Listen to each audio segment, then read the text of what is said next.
ప్రశ్న ఏదైనా సరే ప్రేమతో బదులిస్తే మనం గడిపే ప్రతిరోజు అందంగా ఉంటుంది. బదులు ఇచ్చే విధానంతోనే సగం ప్రపంచాన్ని గెలిచేయొచ్చు. అనుకువగా ఉండే అమ్మాయి తన తప్పు లేకున్నా కొన్ని విషయాలు నచ్చకపోయినా రాజీ పడుతుంది. తను ఓడిపోతూ తన వాళ్ళను గెలిపిస్తుంది. ఆత్మవిశ్వాసం ఉన్న అమ్మాయి తన తప్పు లేదంటే ఎదిరించే ప్రయత్నం చేస్తుంది. తను గెలుస్తూ తన వాళ్ళను గెలిపిస్తుంది. ఎప్పటికీ ఆత్మవిశ్వాసం ఉన్న అమ్మాయిలాగా ఉండండి. నీవు మానసికంగా కృంగిపోవడం మొదలు పెడితే చీమ, దోమ కూడా నీ మీద ఆధిపత్యం వహిస్తాయి. విజయాలకు మూలం నీ మనసు శాంతంగా, నిబ్బరంగా ఉంటే ఏ చింత నిన్నేమీ చెయ్యలేదు. నీ కంటితో చూడని, చెవితో వినని వాటిని నమ్మొద్దు. వాటిని ఇతరులతో అసలు పంచుకోవద్దు. ఎందుకంటే అసూయపరులు చెప్పే అబద్ధాల వల్లే అనుబంధాలు చచ్చిపోతాయి. మంచి మనసున్న ఏ మనిషిని హద్దు దాటి కష్టపెట్టకు. అందమైన అద్దం కూడా పగిలితే పదునైన ఆయుధం అవుతుంది. గుర్తుంచుకో. పరిస్థితిని బట్టి ఆలోచనలు, అలవాట్లు మారితే బాగుంటుంది. కానీ విలువలు, వ్యక్తిత్వం ఎప్పుడూ మారకూడదు. పరిస్థితులు ఎలా ఉన్నా నువ్వు నీలా ఉండడమే గొప్ప విషయం. ఎవరైతే నీ నవ్వు వెనుక ఉన్న బాధను గుర్తిస్తాడో, ఎవరైతే నీ కోపం వెనుక ఉన్న ప్రేమను గుర్తిస్తాడో, ఎవరైతే నీ మౌనం వెనుక ఉన్న అర్థాన్ని గుర్తిస్తాడో అతడు నీకు నిజమైన స్నేహితుడు. డబ్బు నుంచి వచ్చే ప్రేమ దీపం లాంటిది. అది నూనె ఉన్నంత వరకే వెలుగుతుంది. మనసులో నుంచి వచ్చే ప్రేమ సూర్యుడు లాంటిది. అది సృష్టి ఉన్నంత వరకు వెలుగుతూనే ఉంటుంది. చెడ్డవాడు కౌగిలించుకోగానే మంచివాడు కాదు. అలాగే మంచివాడు కోప్పడగానే చెడ్డవాడు కాదు. మంచి అనేది మంచి మనసు నుండే తప్ప మంచి నటనతో రాదు. ప్రతి మనిషి కొన్ని అలవాట్లకు బానిస అయినట్టు ప్రతి మనసు కొన్ని మనసులకు బానిస అవుతుంది. ఆ మనసు దూరంగా ఉన్నా, కనిపించకపోయినా, మాట్లాడకపోయినా ఆ మనసులో వేదన చెందుతూ ఉంటుంది. డబ్బు సంపాదించమని చెబుతుంది. కాలం ఆగకుండా పరిగెత్తమని చెబుతుంది. లక్ష్యం కష్టమైనా చేరమని చెబుతుంది. నమ్మకం వీటన్నింటికి నేనున్నానని భరోసా ఇస్తుంది. యుద్ధం మొదలైంది. నా వెనుక ఎంతమంది ఉన్నారని దుర్యోధనుడు చూశాడు. నా వెనుక ఎవరున్నారని అర్జునుడు చూశాడు. బలగాన్ని నమ్ముకున్నోడు ఓడిపోయాడు. భగవంతుణ్ణి నమ్ముకున్నోడు గెలిచాడు. ఇక్కడ మనకు తెలియాల్సింది ఒకటి ఉంది. భగవంతుడు ఎప్పుడూ ప్రత్యేకంగా బలాన్ని ఇవ్వడు. మన బలాన్ని మనకు గుర్తు చేస్తాడు అంతే. ఆలోచన లేనిదే ఏ పని జరగదు. కాబట్టి మీ బుద్ధిని ఉన్నతమైన ఆలోచనలతో, అత్యున్నతమైన ఆదర్శాలతో నింపి రేయింబవలు వాటిని మీ ముందు ఉంచండి.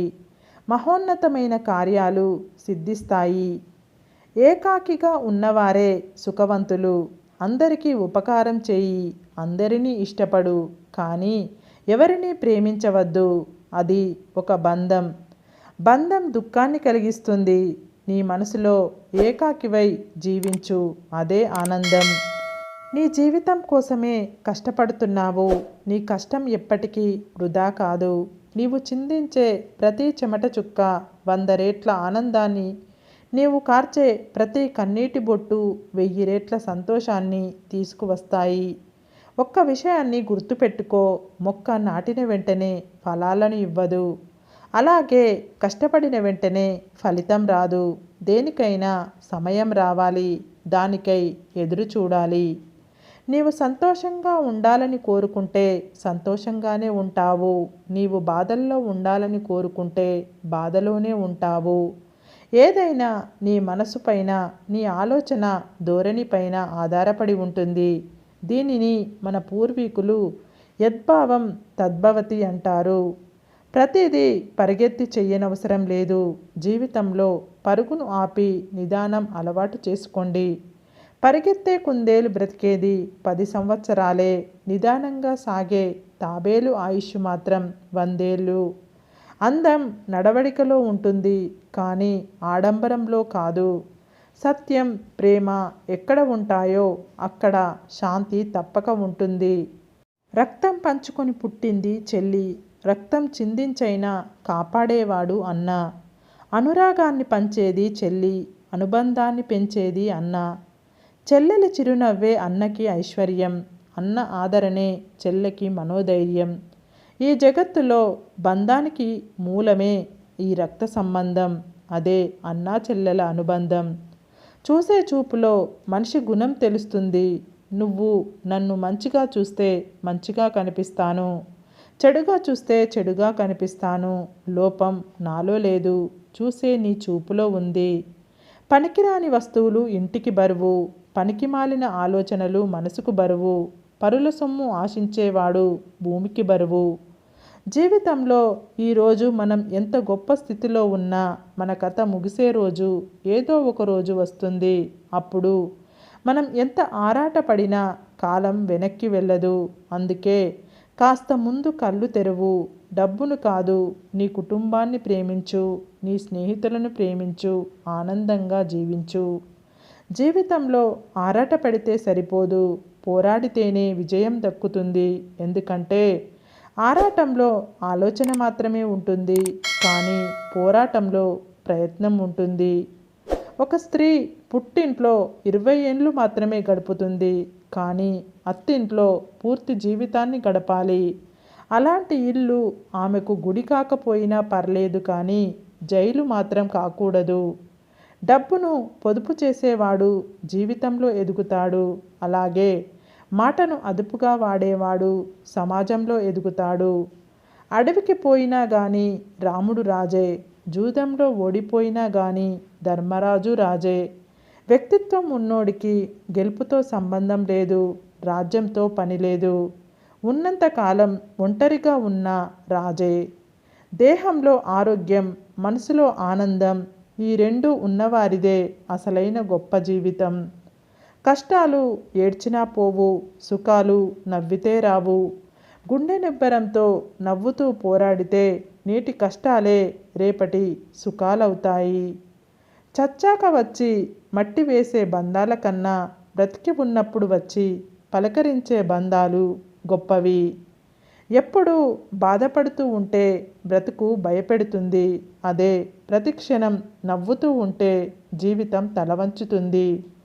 కొన్ని బాధలు అనుభవించాలి, అప్పుడే మన గుండె ధైర్యం తెలుస్తుంది. కొన్ని మాటలు భరించాలి, అప్పుడే మన సహనం విలువ తెలుస్తుంది. బ్రతుకు మీద బాధ్యత లేనోడికి భవిష్యత్తు మీద హక్కు ఉండదు. నిన్ను సానపెట్టడానికి సంఘర్షణల మధ్యకి నెడుతూ ఉంటుంది జీవితం. తట్టుకుంటే రత్నమై వెలుగుతావు, తప్పుకుంటే రాయిలానే మిగులుతావు. అద్దం చూసుకుంటే మనకు మనమే కనిపిస్తాం, అర్థం చేసుకుంటే ప్రతి మనిషిలోనూ మనమే కనిపిస్తాం. మన పని మనం చేసుకుంటూ ఉన్నా మనల్ని బాధించేవారు, విమర్శించేవారు ఉంటారు. కానీ మనం ఒక మాట గుర్తుపెట్టుకోవాలి, ఆటలో గోల చేసేది ప్రేక్షకులే కానీ ఆటగాళ్ళు కాదు.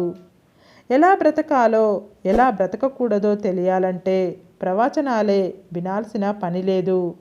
మన జీవితంలో మనకు ఎదురైన అనుభవాలు చాలు. నిజం నీతిగా ఒంటరి అవుతుంది, అబద్ధం నమ్మిస్తూ నటిస్తూ దగ్గరై మోసం చేస్తుంది. ఎంత చేసినా గుర్తింపు లేని శ్రమ, ఎంత చూపినా గుర్తించలేని ప్రేమ ఎన్నటికీ వ్యర్థమే కదా. ఎవరికి ఎంత చెప్పాలో అంతే చెప్పు, వినకపోతే వదిలేయ్, వాళ్ళే తెలుసుకుంటారు. దెబ్బ తగిలితేనే కదా నొప్పి విలువ తెలిసేది. నిర్లక్ష్యం అనే పదం చాలా చిన్నది, కానీ దానివల్ల కలిగే గాయం చాలా పెద్దది. అందుకే దేనిని ఎవరిని ఎప్పుడూ నిర్లక్ష్యం చెయ్యకండి. ఒక బంధాన్ని కొనసాగించడానికి 1000 కారణాలు ఉన్నప్పుడు ఒక చిన్న కారణం కోసం బంధాన్ని వదులుకోకూడదు. నువ్వు వెళ్ళే దారి మంచిదా చెడ్డదా అనేది నీకు తెలిస్తే చాలు, ఎదుటి వ్యక్తికి తెలియాల్సిన అవసరం లేదు. ఏది నువ్వు అనుకున్నట్లు జరగదు, ఎలా ఉన్నా సర్దుకుపోవడమే జీవితం. సరే ఫ్రెండ్స్, ఈ వీడియో కనుక మీకు నచ్చినట్లయితే ఇలాంటి మంచి వీడియోల కోసం మా ఛానల్ని లైక్ చేసి మీ ఫ్రెండ్స్కి రిలేటివ్స్కి షేర్ చేసి కామెంట్ చేసి సబ్స్క్రైబ్ చేసుకోండి. సబ్స్క్రైబ్ చేసుకున్న వెంటనే తప్పకుండా పక్కన్న బెల్ ఐకాన్ని క్లిక్ చేయండి. Bye friends.